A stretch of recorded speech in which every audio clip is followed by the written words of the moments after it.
Drama-drama China bertemakan nikah kontrak. Drama yang lumayan menguras emosi, tapi bikin baper. Pertama, You Are My Destiny. berceritakan tentang di atas kapal pesiar menuju Bahama. Dua orang dengan kehidupan berbeda berkesempatan bertemu dan mengubah mereka menjadi takdir satu sama lain. Wanita lugu dan sederhana Chen Jiaxin bertemu dengan pewaris perusahaan Wang Xi yang tampan, kaya dan berpendidikan. Di perjalanan, mereka saling membantu, memainkan akting hingga secara tidak sengaja masuk ke dalam jenjang cinta satu malam yang menuntun mereka masuk ke dalam kehidupan sebagai pasangan suami istri yang tidak dapat bercerai karena kehamilan Chen Jiaxin dan tekanan dari keluarga. Ketika cinta mulai tumbuh di antara mereka, kesalahpahaman terjadi dan menyebabkan Chen Jiaxin mengalami keguguran. Karena patah hati, Chen Jiaxin melakukan perjalanan ke Hongaria dan meninggalkan Wang Xi. Di sana ia mengalami berbagai cobaan dan kesengsaraan. Tetapi dengan ketekunan dan bantuan dari teman-teman ia akhirnya menjadi ahli barang antik keramik yang hebat. Sementara itu, setelah perpisahannya dengan Chen Jiaxin selama bertahun-tahun membuat Wang Xi lebih dewasa dan menjadi seseorang yang mampu bertanggung jawab untuk keluarga.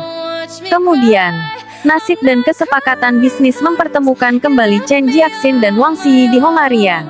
Apakah kira-kira mereka akan mampu berdamai kembali dan melanjutkan hidupnya seperti dulu dan memperoleh kebahagiaan?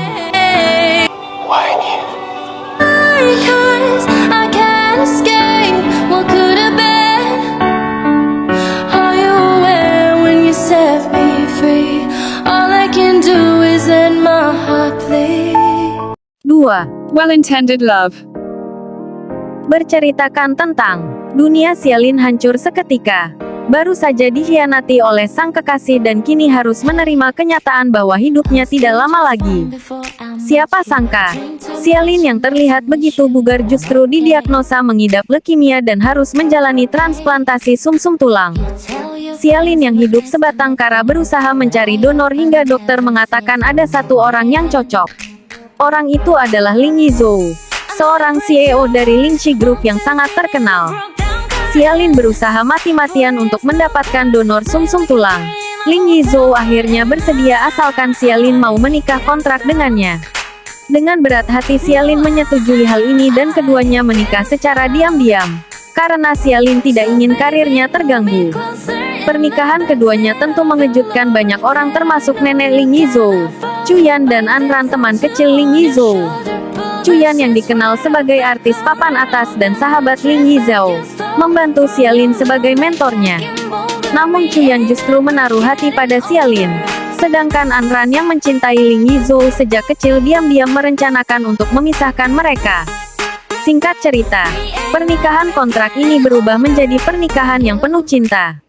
Xialin dan Ling Yizhou mulai menunjukkan perasaan mereka, hingga suatu hari Xialin menemukan surat diagnosanya. Di dalam surat itu Xialin dinyatakan sehat dan Ling Yizhou dengan sengaja memalsukannya. Ling Yizhou pun akhirnya berkata jujur bahwa ia sudah mencintai dan mencari Xialin sejak lama. Hal ini berawal ketika Xialin membelikan Ling Yizhou kue ulang tahun di sebuah toko, karena ternyata hari ulang tahun keduanya sama. Ling Yizhou mencintai ketulusan hati dari Xialin, namun Xialin yang merasa dikhianati dan dibohongi memilih meninggalkan rumah dan Ling Yizhou. Di belakang Xialin, Ling Yizhou terus membantunya dan hal ini ternyata membuat Xialin makin kesal dan benci. Kedatangan Jintian sang adik tiri dan ibu kandung Ling Yizhou juga menambah masalah baru dalam hidup kedua. Anran dan Jintian membunuh Chuyan dan menjadikan Xialin sebagai tersangka. Namun hal ini gagal dan membuat Anran masuk penjara. Jintian yang dendam berusaha menculik Xialin yang tengah mengandung. Ling Yizhou berusaha menyelamatkan istrinya namun ia tertembak dan koma. Selama Ling Yizhou sakit, Xialin berusaha mengamankan perusahaan dan posisi sang suami sebagai CEO dari ibunya. Setelah semua kejadian itu Ling Yizhou mendatangi ibunya dan mengatakan bahwa ia tidak ingin berhubungan dengannya lagi. Jintian ditangkap polisi karena kejahatannya. Setelah itu Xialin dan Ling Yizhou kembali ke kehidupan mereka seperti semula. 3. Begin again. Tokoh utama wanita dalam drama ini adalah Lu Fangning, seorang CEO cantik dan kompeten. manajer umum grup Luming. Perusahaannya bergerak di bidang furnitur. Ia adalah sosok wanita pekerja keras, kaya raya, dan semua orang tunduk padanya. Mendekati usia 30-an, hidup Lu Fangning hanya diisi dengan bekerja, uang, dan jabatan. Ia tidak memikirkan masa depannya untuk memiliki suami ataupun anak. Suatu ketika ia dihadapkan pada kenyataan keluarganya yang menekannya untuk segera menikah. Di tengah tekanan yang membuatnya hampir menyerah, ia bertemu dengan seorang pria menawan yang baik hati. Pertemuan pertama mereka terjadi di sebuah rumah sakit. Kala itu Lu Fangning langsung jatuh cinta pada pandangan pertama dengan pria yang berprofesi sebagai dokter tersebut. Ling Rui, seorang dokter bedah berhati malaikat yang membuat Lu Fangning akhirnya memilih untuk mengejarnya dan menjadikan Ling Rui sebagai suaminya. Tetapi rupanya, Ling Rui tidak menunjukkan ketertarikan kepada Lu Fangning. Sifatnya yang keras kepala membuat Lu Fangning tidak menyerah dengan mudah. Dalam waktu singkat mereka telah menjadi suami istri di bawah hubungan yang ternyata palsu. Kedua orang ini berusaha saling memahami dan membuka diri perlahan-lahan, dengan membina rumah tangga yang sempurna. Namun rupanya kehidupan mereka mengalami tekanan dari keluarga dan tempat kerja. Bahkan Lu Fangning sempat berpikir untuk bercerai.